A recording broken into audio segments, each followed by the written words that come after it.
Welcome to Today I Work On, and what are we working on today? We're working on Hexagon tile, the 8x8 Hexagon tile.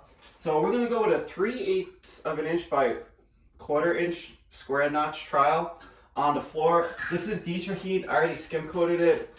Some people like skim coating it, some people don't. I personally like skim coating it because I'm protecting the wire. Keep that in mind. So I already have a nice base of mortar on the floor. If we were going with no mortar on here, I probably would notch it up a little bit more on the trowel, so keep that in mind. I am not going to back butter because the tile is so tiny. I don't think we need the back butter. We'll check for coverage.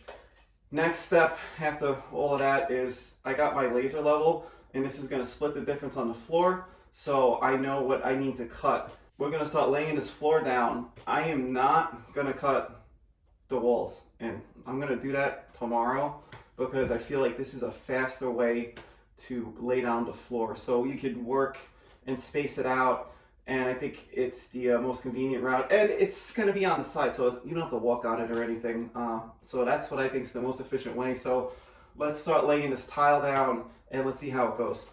This is my first row line. That's where all my points are going to hit, just like so. And then we have my middle of the road line, so it splits the difference, so the tile looks nice. That's what we want. We want the tile to look nice. This is going to be a pretty open floor with the clawfoot tub and the pedestal sink. I might mix my mortar. I'm using the Schluter all-set mortar. That's my go-to, you know, that's the one I use. I feel like it's the best mortar to work with. Let's talk about spacers. We're going to go with 3/16 spacers. We have the horseshoe spacers if I need them, or these 3/16 regular T spacers.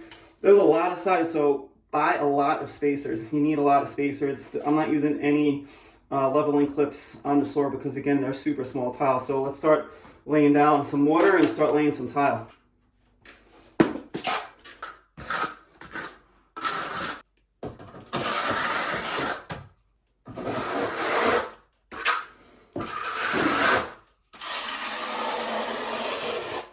You could feel if the coverage is good or not. I just plopped it down. It felt really, really good. I'll pull one up in a minute, but I'm going to start here. Make sure the point is on point. And remember, these tiles are not rectified, so you're going to have a little bit of a different, they're not going to be perfect. That's why we're going with 3/16 of an inch spacers. That is why you go with a little bit more of a spacer. So that looks good. Let's do the other side. So you can see my spacing is pretty good. Now I'll throw in some spacers, and then we're gonna start flying with this, and we're just gonna keep working our way back. The only row I'm actually gonna cut is I'm gonna cut in this back wall and these two sides because I can't clean it. I can't really get in there and clean the mortar. There's no point in cleaning the mortar and then reinstalling those. So let me cut those really fast so it's gonna look nice and pretty. These are pretty simple cuts, so I'm just gonna drop them in like so. I have super skinny tile going on this wall, so I gotta be really tight with my cuts, but it's looking pretty good. This is actually gonna be under the tub as well, so you're not really gonna see much, but that looks good. So I'm gonna continue cutting these, and then we're gonna start flying this way.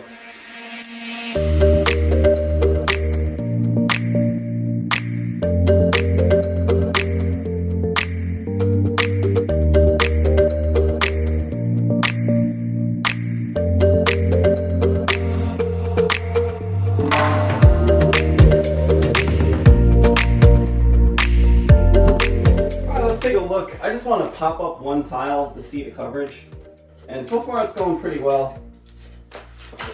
You can see it's a really nice coverage, and that works. So let's put it back down, and I just keep going along. What I'm doing is I'm putting down 2 rows a piece, and then I'm just installing the spacers. And what I'm doing is I'm leaving the tile a little bit tighter, and I'm letting the 3/16 space just come out and move the tile so it's a good spot. So let me continue doing this, and make sure you clean up the mortar around where we're going to cut tomorrow, because it just makes your life easier. So I'll continue with the time lapse, and we'll continue tiling this floor.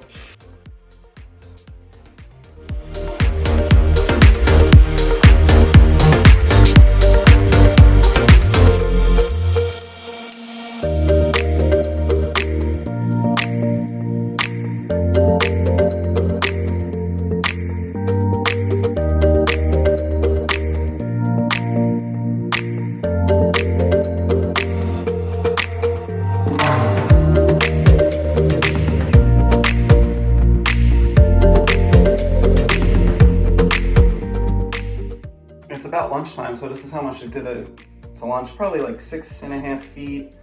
I did cut around, I did put in that one tile. I cut it where the vent's gonna go, and I did cut around the toilet flange a little bit because I wanted consistency going around the toilet area. So that's gonna be it. So I'm gonna go to lunch, and then we'll go back and we'll finish up this tile today, and then we'll continue this video tomorrow.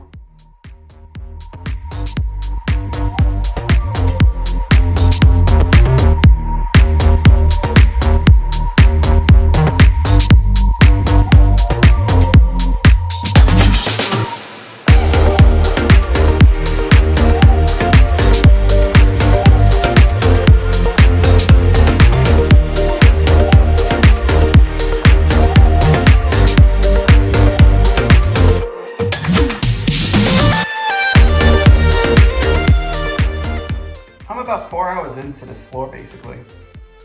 So I could have probably cut it in, but like I said, it's kind of annoying doing it solo, getting up, cutting it, bringing it down. I think the sizing is pretty much the same, but sometimes it's off, you gotta nip it. So personally, I still have to grout this, or I still have to do tile because I do the tile on the wall, so I don't feel like I'm losing any time doing it this way. I just feel like it's more efficient. Also, if you notice, I use regular spacers, not the Y spacers on the tile, on the hexagon, because there's a reason why. These tiles are not rectified. So when I do the spacers like this, just in the middle basically of each tile, I get to like massage it around a little bit. So if one tile is bigger than another tile, one tile smaller, like I could kind of adjust as I go. And this floor came out really, really well. So tomorrow we'll go over cutting in everywhere, and then that'll be it. But let's continue this video tomorrow. Next day, look at that, looks good. Walking on it, it is rock solid. Like, you go like this. You hear that? That's how tile should sound if you ever do tile. So I'm gonna take out all these spacers, and then we're gonna finish up all these little corners. I should fly through this.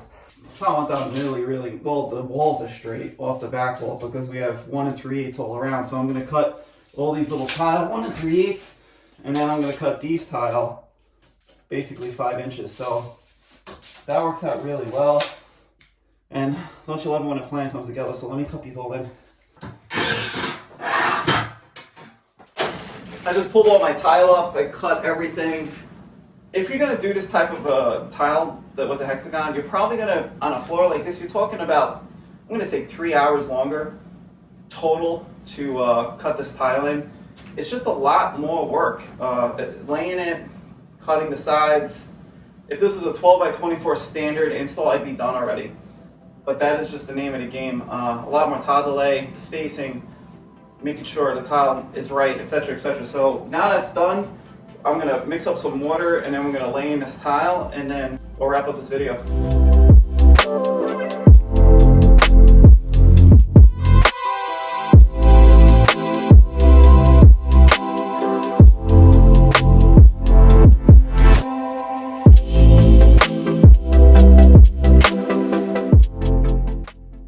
Well, that's a wrap on this video, so let's recap. Hexagon tile 1, they're a pain to install.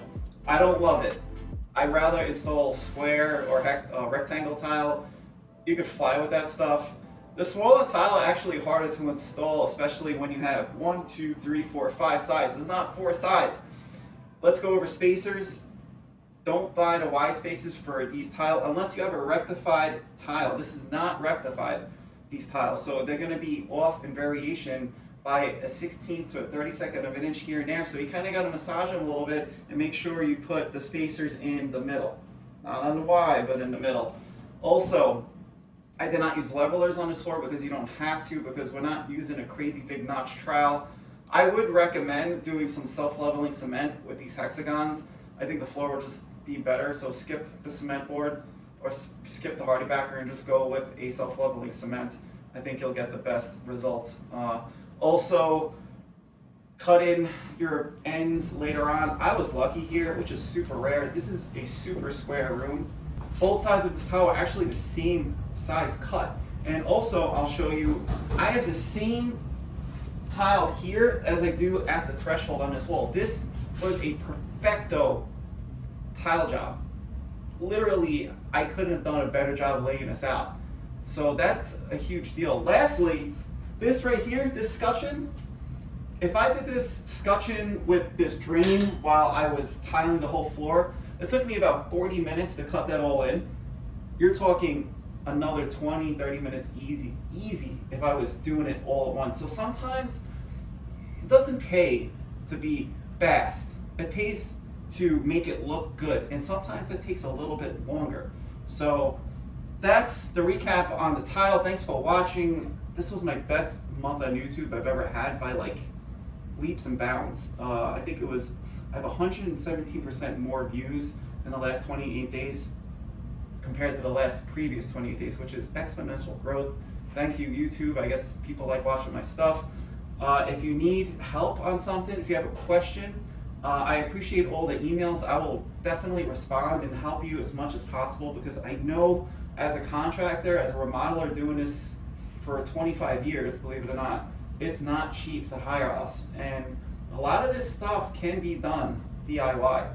I think I try to break it down for everyone. So you could go to the Home Depot and you could go and get regular materials and install your bathroom. You don't need to be all fancy. You know, there's a lot of these YouTubers that get like pretty intense with their materials, and honestly, you can buy stuff at Home Depot and it works. So I hope, again, if you like this video, please like it. If you like these home improvement videos, please subscribe. Again, I truly appreciate all the support, and I'll catch you next time.